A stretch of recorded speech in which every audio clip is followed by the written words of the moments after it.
द्रौपदी के पति कितने थे? जोर से। तो द्रौपदी के 5 पति थे। तो आज किसी स्त्री के 5 पति होंगे तो सही है कि गलत है? जोर से, जोर से। तो द्रौपदी के 5 सही और तुम्हारे 5 गलत, क्यों? क्यों? मैया बताएंगी क्यों? द्रौपदी के 5 पति सही और आज संसार में कोई स्त्री के 5 पति हो तो गलत, क्यों?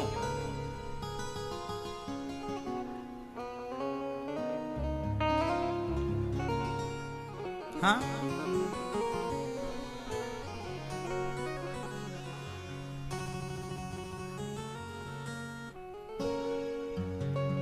क्योंकि द्रौपदी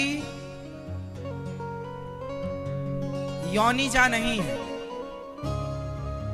क्योंकि द्रौपदी योनिजा नहीं है।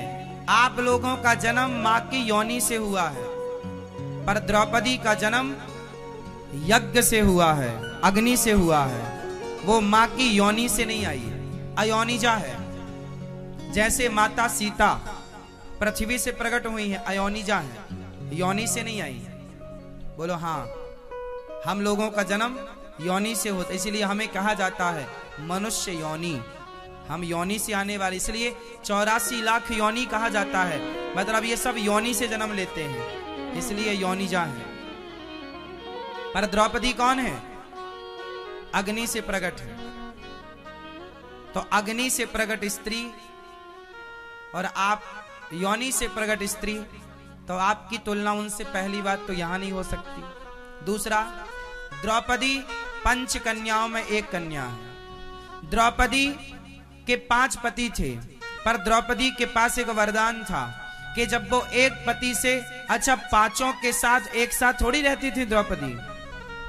लगभग 11 महीने कुछ दिन का समय था एक पति के पास। जब वो अर्जुन के पास होती थी तो वो भीम और युधिष्ठिर के पास नहीं होती थी, फिर वो अर्जुन की पत्नी। और जब वो अर्जुन के बाद जब वो भीम के पास जाती थी 11 महीने बाद या 12, जो भी उनका टाइम पीरियड था, तो वो कन्या हो जाती थी। 5 कन्याएं थी। जब वो एक पुरुष से दूसरे पुरुष के पास जाती थी तो वो क्या हो जाती थी?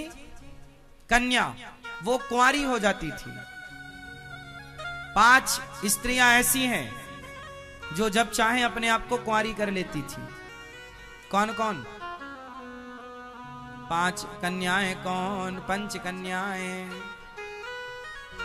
पहली माता कुंती, हाँ या ना?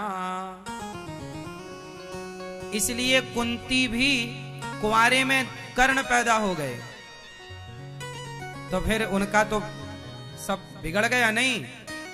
वो फिर अपने आप को कुंवारी कर लेती थी, फिर कुंवारी हो गई। कुंती, द्रौपदी, मंदोदरी, तारा, और 5वीं का नाम आप माता अहिल्या।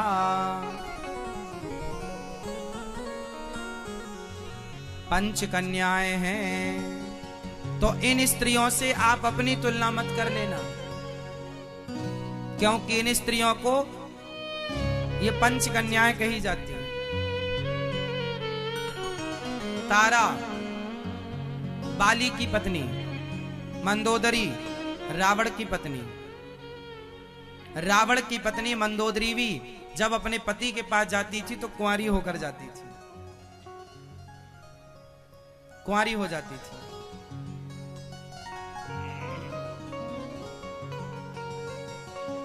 ऐसे ही मंदोदरी, ऐसे ही माता द्रौपदी के 5 पुत्र थे जो 5 पांडवों के थे। अश्वत्थामा ने 5 बच्चों की हत्या की और द्रौपदी के सामने अश्वत्थामा हत्यारा आया। द्रौपदी से कहा इसे छोड़, मार दो। द्रौपदी ने कहा क्या इसे मारने से मेरे मरे हुए बच्चे जीवित होंगे? मतलब द्रौपदी के अंदर इतनी ममता है, इतनी करुणा। क्यों है करुणा? क्योंकि मां के अंदर तो करुणा होती ही है। माँ करुणा की प्रतिमूर्ति, इसलिए अपनी माँ जो करुणामयी है उनका आदर करो।